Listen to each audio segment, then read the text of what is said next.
প্রিয় ভাইয়েরা, আমি নিজেকে এবং আপনাদের সবাইকে আল্লাহের তাকওয়া অবলম্বন করার কথা মনে করিয়ে দিতে চাই।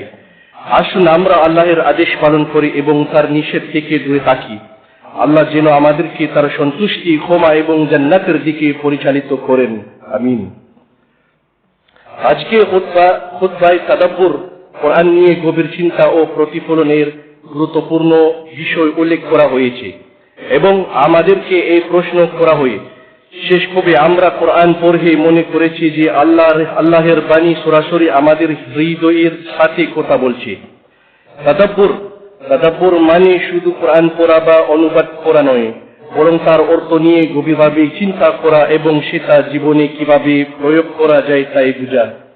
সূরা আল আলাক এর আলোকে উল্লেখ করা হয় যে প্রথম আদেশ ছিল ইকরা বা পড়ো, যা ইসলামকে জ্ঞানের উপর প্রতিষ্ঠিত করে এবং সঠিক ইবাদতের জন্য সঠিক বোঝা দরকার। এটা আরো প্রকাশ করে যে আল্লাহ একজন নিরাকের নবী মুহাম্মদ সাল্লাল্লাহু আলাইহি ওয়াসাল্লামকে শ্রেষ্ঠ শিক্ষক হিসেবে উন্নত করতে পারেন এবং জ্ঞান আল্লাহের নাম এবং স্মরণ দিয়ে শুরু করতে হয়।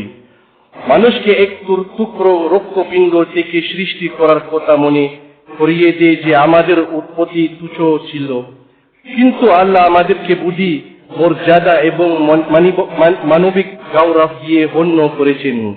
ইকরা শব্দের পুনরাবৃত্তি জ্ঞানের গুরুত্বপূর্ণ ভূমিকা আরো জোরালো করে জ্ঞান, ঈমান এবং ইবাদতের একটি মূল ভিত্তি। কোরআনের সাথে সম্পর্ক চাঁদের সাথে তুলনা করা হয়।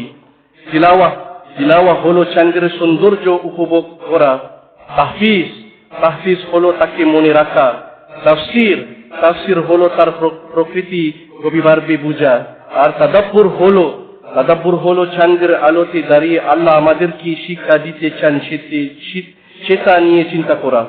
তাদাব্বুর কোরআনকে শুধু তিলাওয়াতের মধ্যে সীমিত রাখে না, বরং এটা হৃদয়কে পরিবর্তন করে এবং জীবনের পথ প্রদর্শক হয়ে ওঠে।